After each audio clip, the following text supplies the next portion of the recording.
Pilpres AS, skenario kiamat yang ditakutkan rakyat Amerika mulai terwujud.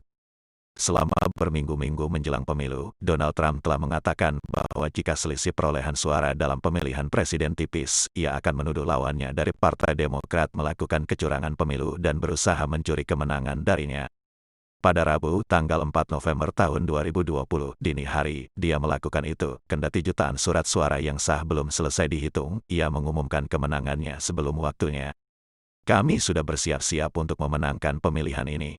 Terus terang, kami sudah memenangkan pemilihan ini, kata Trump dalam pidato di Gedung Putih.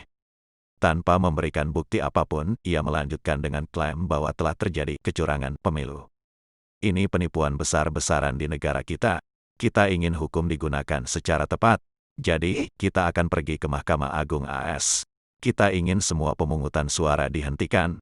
Manajer kampanye Biden, Jen O'Malley Dillon, menyebut pernyataan Trump keterlaluan, belum pernah terjadi, dan tidak benar. Itu keterlaluan karena jelas-jelas merupakan upaya untuk merampas hak-hak demokrasi warga Amerika, katanya. Ini pertama kalinya terjadi karena belum pernah dalam sejarah kita seorang presiden Amerika Serikat berusaha untuk melucuti suara rakyat Amerika dalam pemilihan nasional. Alexandria Ocasio-Cortez dari Partai Demokrat yang memenangkan pemilihan kembali untuk kursinya di Kongres mengecam klaim Trump sebagai tidak sah, berbahaya, dan otoriter. Hitung suara, hormati hasilnya, ujarnya dalam sebuah cuitan di Twitter. Bahkan beberapa pendukung Partai Trump sendiri, Partai Republik, menyuarakan kekhawatiran. Salah satunya mantan senator Republik dari Pennsylvania, Rick Santorum. Santorum berkata ia sangat terganggu dengan komentar Trump. Menggunakan kata penipuan, menurut saya itu salah, ujarnya di CNN. Dan Ben Shapiro, komentator berhaluan konservatif dan kritikus Trump, dalam sebuah tweet menyebut komentar Trump sangat tidak bertanggung jawab. Setelah Trump berbicara, Wakil Presiden Mike Pence mencoba menghaluskan ucapannya, menolak untuk mendeklarasikan kemenangan dan menegaskan bahwa semua suara yang diberikan secara sah akan dihitung. Akan tetapi kerusakan sudah terlanjur terjadi, kata wartawan BBC di Amerika Utara, Anthony Zurcher. Terlepas Trump pada akhirnya menang atau kalah, ia telah mempermasalahkan pemilihan ini, karena ia mempertanyakan mesin demokrasi Amerika itu sendiri, kata Zurcher.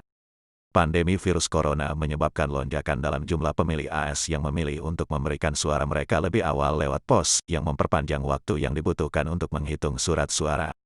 Di beberapa negara bagian, penghitungan surat suara mungkin perlu waktu berhari-hari. Anthony Zurcher berkata pemilu AS kini memasuki skenario kiamat yang ditakuti banyak warga Amerika ketika Presiden Amerika Serikat sendiri, dari Gedung Putih, memperkeruh penghitungan suara. Trump telah mengatakan ia akan menolak untuk mengakui kekalahan jika ia kalah dalam pemilihan.